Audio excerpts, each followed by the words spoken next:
បាទសួស្តីអ្នកទាំងអស់គ្នាអឺខ្ញុំបាទឈ្មោះគឹមឡុងអឺខ្ញុំនឹងអឺបង្រៀនអ្នកទាំងអស់គ្នានៅមុខវិជ្ជាមួយទៀតទាក់ទងទៅជាមួយនឹង mobile app អញ្ចឹងនៅខាងក្នុងនេះយើងនឹងរៀនបង្កើត mobile app មួយដែលវាអាច connect ទៅជាមួយនឹងdevice មួយផ្សេងទៀតហើយយើងអាច build វាសម្រាប់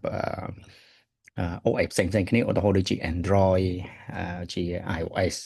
ហើយជាពិសេសគឺយើងអាច build វាទៅជា web ក៏បាន mobile app ក៏បានឬក៏យើងអាច build វាសម្រាប់tablet ក៏បានអញ្ចឹងនៅខាងក្នុងនេះយើងនឹងប្រើប្រាស់បច្ចេកទេសមួយគឺ mobile app Flutter អញ្ចឹងអ្វីដែលខ្ញុំចង់ឲ្យអ្នកទាំងអស់គ្នាបានយល់នៅក្នុងមេរៀនមួយនេះទីមួយគឺយល់អំពីគ្រប់ platform Flutter ថាតើគ្រប់ platform យើងប្រើវាសម្រាប់ធ្វើអ្វីគេខ្លះបានហើយស្អីគេទៅពាក្យថាគ្រប់ platform អូខេចំណុចទី2បន្ទាប់ពីយើងបង្កើត app ហើយអ្នកទាំងអស់គ្នាអាចធ្វើការ deploy វាឧទាហរណ៍ថាយើងយកវាទៅ deploy នៅក្នុង App Store ឬក៏ Play Store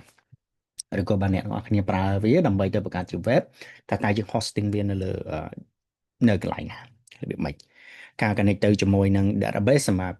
store ទៅនៅជាអចិន្ត្រៃយ៍ដែលមានភ្ជាប់ទៅជាមួយនឹង API ឬក៏យើងហៅថាជា REST API ដែល data ដែលវា return ចេញមកគឺជាប្រភេទ JSON file អញ្ចឹងនៅក្នុងមាតិកានៅក្នុងមេរៀននេះខ្ញុំមានតែ4ចំណុចខ្លីៗដែលទី1យើងនឹងនិយាយស្អីគេទៅ Flutter ហេតុអីបើយើងត្រូវប្រើប្រាស់បច្ចេកទេស Flutter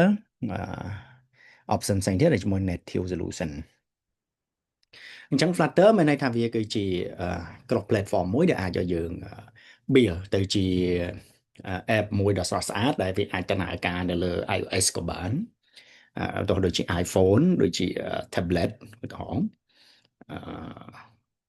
iPad បាទដូចជា Android Samsung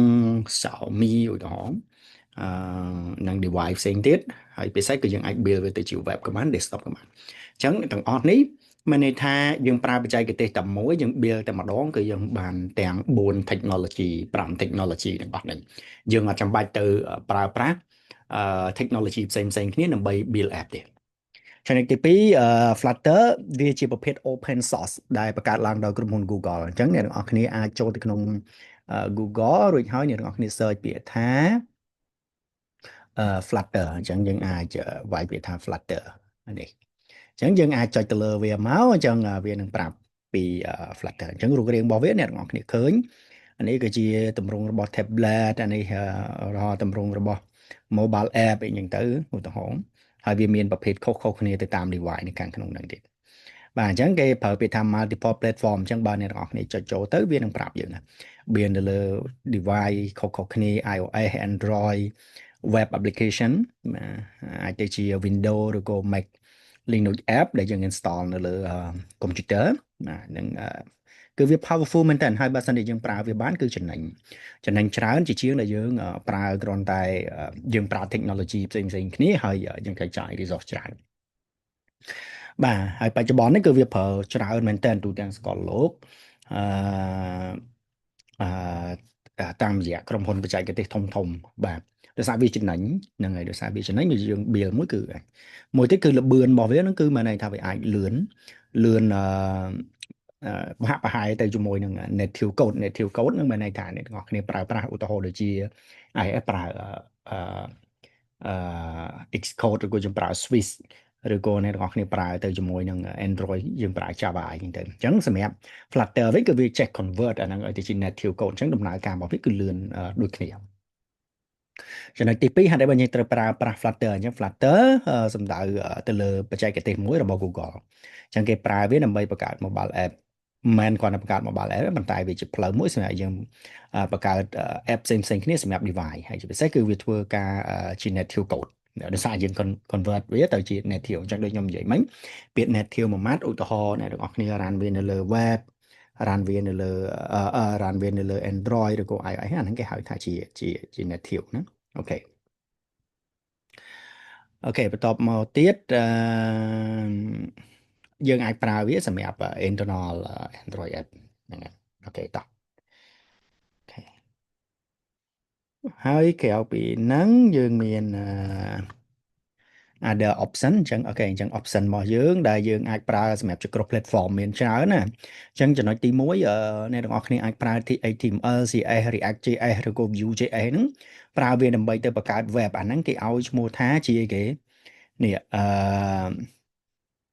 បាទគេឲ្យឈ្មោះថា web app អញ្ចឹងគេឲ្យបច្ចេកទេសរបស់វាគេឲ្យឈ្មោះថា PWA អូខេអញ្ចឹង PWA ពាក្យពេញរបស់វាគឺ Progress Web App អញ្ចឹងអា Web App បែបហ្នឹងគឺវា build ចេញពីគេ build ចេញពីការប្រើប្រាស់ HTML CSS និង JavaScript ឧទាហរណ៍React.js ហ្នឹងអាហ្នឹងសិតទៅរបស់វាអញ្ចឹងឧទាហរណ៍អ្នកទាំងអស់គ្នាសាកទៅឧទាហរណ៍ដូចជា Phone Gap ណា Phone Gap គឺជា Adobe Phone Gap អញ្ចឹងនៅពេលដែលអ្នកទាំងអស់គ្នាចូលទៅក្នុង Adobe Phone Gap វានឹងប្រាប់យើងអំពីថាតើmobile app របស់យើងនឹង build របៀបម៉េចនេះអ្នកទាំងអស់គ្នាសាកចូលទៅវានឹងនិយាយពីការប្រើប្រាស់ technology មួយចំនួនដើម្បីទៅ build ទៅជា mobile app ចឹងអានឹងគឺជារបស់ Adobe ដែលវាប្រើបច្ចេកទេសជាទូទៅនៅខាងក្នុងខ្លួនរបស់វាគឺវាប្រើ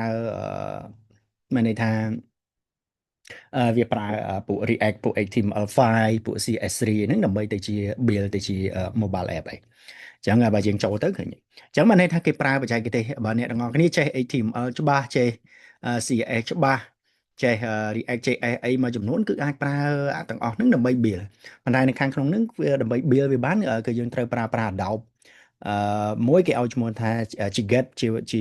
ជា way មួយដែលគេឲ្យឈ្មោះថាជា Cordova អញ្ចឹងវានឹងប្រាប់យើងថាតើដើម្បី build convert ពី HTML ទៅជា mobile app យើងទៅមិនប៉ុន្តែបើយើងនិយាយពី performance របស់វាវិញគឺអត់ល្អដូចពួក cross platform មួយទៀតគឺ